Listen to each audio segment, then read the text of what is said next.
강원도 횡성군에 사는 김모 씨가 동네 선배와 낚시를 갔다가 지가 갑자기 심하게 요동치는데, 그래서 딱 당겼더니 와, 이게 뭐 얼마나 이게 센지 막 왔다 갔다 하고 막 30분 이상 계속 그걸, 너무 뭐가 걸렸는지 모르겠는데 너무 센 거야 이게. 30분 이상 아주 실랑이를 벌인 끝에 겨우 끌어올렸는데, 그게 뭔가 했더니 크기가 아주 큰 자라였던 것입니다. 저 미꾸라지를 해가지고 미끼를 던졌더니 이게 이제 자라가 그걸 문 거예요.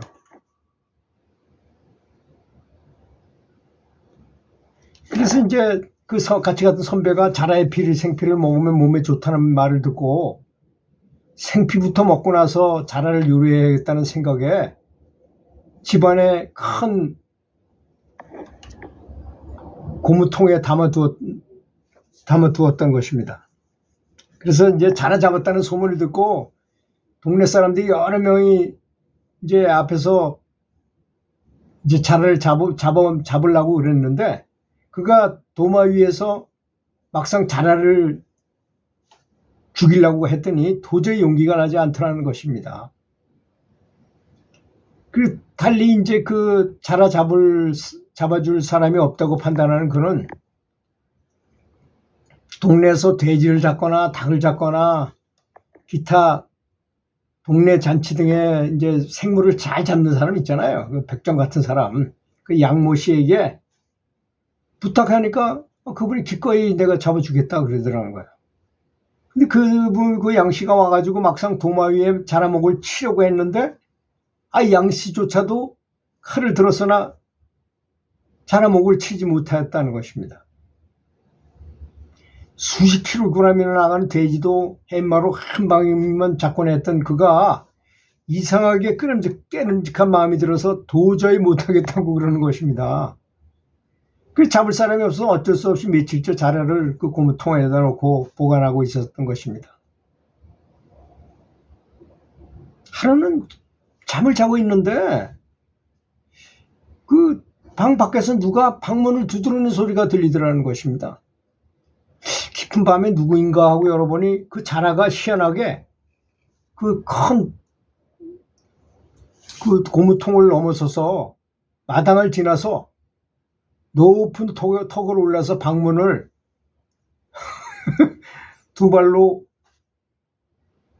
계속 이렇게 긁고 있다라는 것이, 그것이 문 두드리는 소리로 들렸던 것입니다.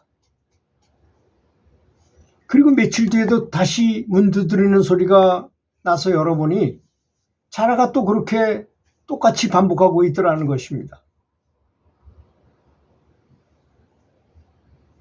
그래서 그 부부가 생각하기를 이 자라를 잡아서는 안 되겠구나 싶은 생각이 불현듯 들더라는 것입니다. 그래서 그 자라를 가지고 가서 넓은 저수지에다가 잘 살라고 방생하기를 결심하고, 다시는 사람에게 잡히지 말고 잘 살라고 얘기를 하고 함께 놓아주고 그리고 집에 돌아왔어요. 근데 며칠 후에 김 씨는 아주 신기한 꿈을 꿨어요. 그 방생했던 그 자라가 꿈에 나타나더니 사람 말을 하는 거야. 아저씨, 앞집을 사가서 식당을 해보세요 라고 말하는 것이었습니다.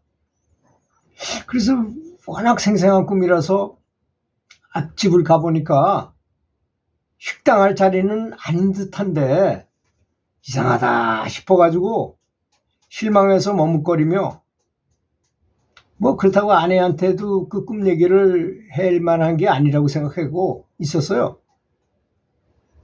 그 며칠 후에 친구가 말하기를 때마침 그 집주인이 그 집을 싸게 팔고 다른 곳으로 이사 가려고 한다는 것이었습니다.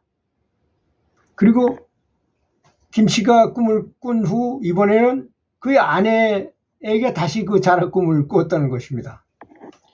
자라가 또다시 사람 말로 아주머니, 앞집을 사서 식당 해보세요. 그리고 아저씨를 잘 설득해서요 라고 말하는 것이었습니다.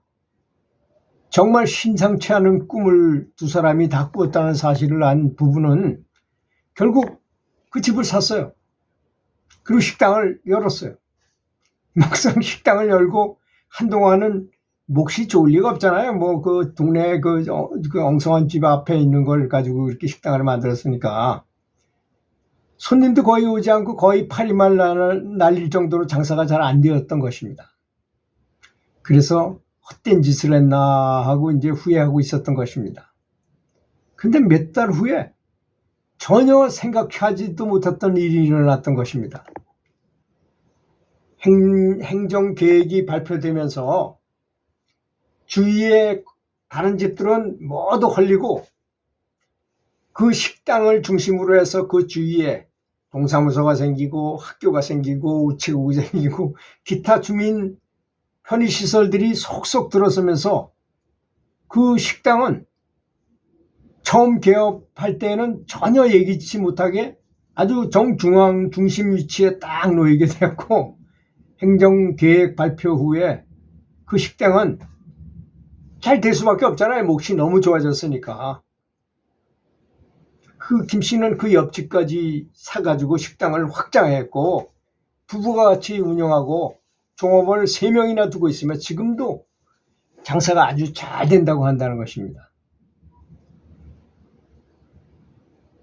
더불어서 김 씨 부부는 아이도 없었는데 아들을 갖기를 원했는데 자라를 놓은 지 얼마 후에 아내가 임신을 해서 건강한 아이를 낳았는데 그것도 자라 방생의 덕택이 아닌가 생각하고 있다는 것입니다.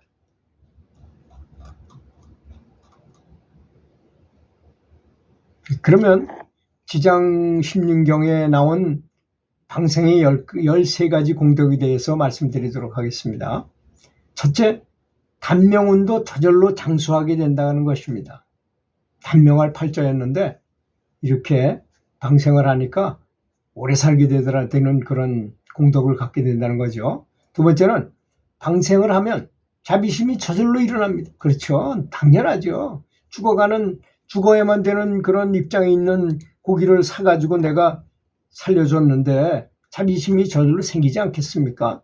자비심은 내가 자비심을 갖는다 해서 잘 생기지 않아요. 진짜로 그런 행동을 했을 때, 남을 돕는 행동을 했을 때 자비심이 생기는 거 아니겠습니까? 세 번째는 자비 실천은 착한 신들과 벗이 된다는 것입니다. 착한 부처님들과 벗이 된다는 것이죠. 네 번째는 모든 동물이 나를 친족으로 받아들이고 크게 기뻐하여 일이 잘 되기를 축원하게 된다는 것입니다. 다른 모든 것들이 다 내가 잘 되기를 축원해 준다는 것입니다. 보이지 않는 존재들이 나를 축원해 줄 때 굉장한 덕을 받겠죠. 또 다섯 번째, 생명을 살려준 공덕은 무량무변하다는 것입니다. 그렇지 않습니까? 이 세상에서 가장 슬픈 일은 내가 죽는 것이고 또 가장 그쪽에서 볼 때 가장 좋은 것은 자기가 죽어야 될 나를 구해준 사람 그 주의 공덕이라는 게 얼마나 크겠습니까? 여섯 번째, 자비를 실천하는 사람은 모든 사람들이 좋아하고 공경하게 된다는 것입니다. 그렇지 않습니까? 실제로 자비를 실천하는 거잖아요. 말로만 한 것이 아니라 이분은.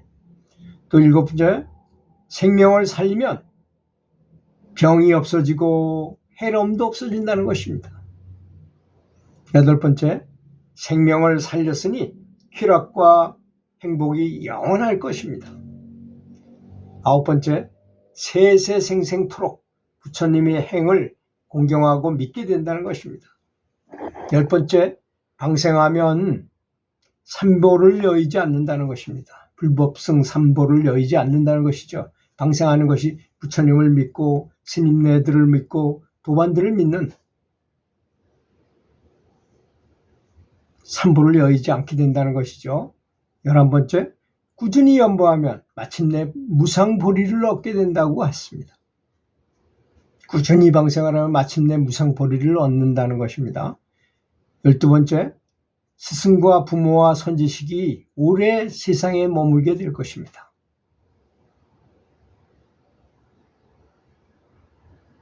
마지막 13번째로 연불과 함께 방생을 한다면 반드시 정토에 왕생하게 될 것이라는 것입니다. 지장 16경에 나온 말씀이었습니다. 들어주셔서 감사합니다.